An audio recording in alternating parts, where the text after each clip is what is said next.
Now, iconic images of rock stars in the 1960s are on display in North Tyneside. They're the work of photographer Gered Mankowitz, who toured with some of the stars who posed for him. We caught up with Gered at his exhibition in North Shields, where he shared some of his secrets about the musicians he shot.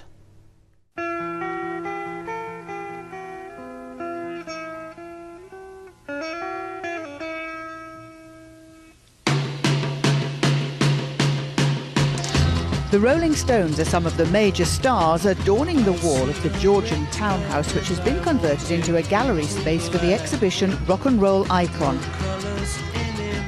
Jimi Hendrix too, who was introduced to Gered by Newcastle-born musician and manager of The Animals, Chas Chandler. He invited me to a little club in London called the Bag of Nails to see his new discovery, Jimi Hendrix, who he just brought over from New York. And to be honest, Jimmy's music went right over my head when I first heard it. I didn't actually like it very much, but I thought he was fantastic. He just looked fabulous and like nothing I'd ever seen before. So I was eager to photograph him, and I started working with Jimmy in early '67. Behind the pictures are plenty of stories like this one about the Rolling Stones. In the early days, in early '65, when I first started working with the band, they were very easy to work with. But as it moved on, in '66, late '66, I shot a cover called Between the Buttons. And we've got one of those pictures here. And that was quite difficult because it was very early in the morning after an all-night recording session. Brian Jones had imbibed a little bit too much and was very, very difficult. And it was tricky. We only had about 20 minutes before everybody got so cold that they just stopped working, basically. So that was quite tricky.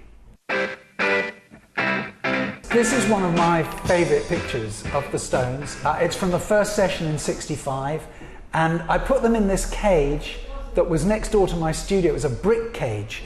There was a building site here, and I put them into this cage because the Mirror, the Daily Mirror, had called them the previous week a disgusting band of long-haired louts who should be caged up to protect our young women. And I just thought it was funny to stick them in a cage and make something of that. And it's always been a favourite of mine. It's always been a picture that I've liked. The exhibition runs for a year. Plenty of time to find out more stories and secrets. And there are some real amazing ones. I bet there are. Some we can't tell you.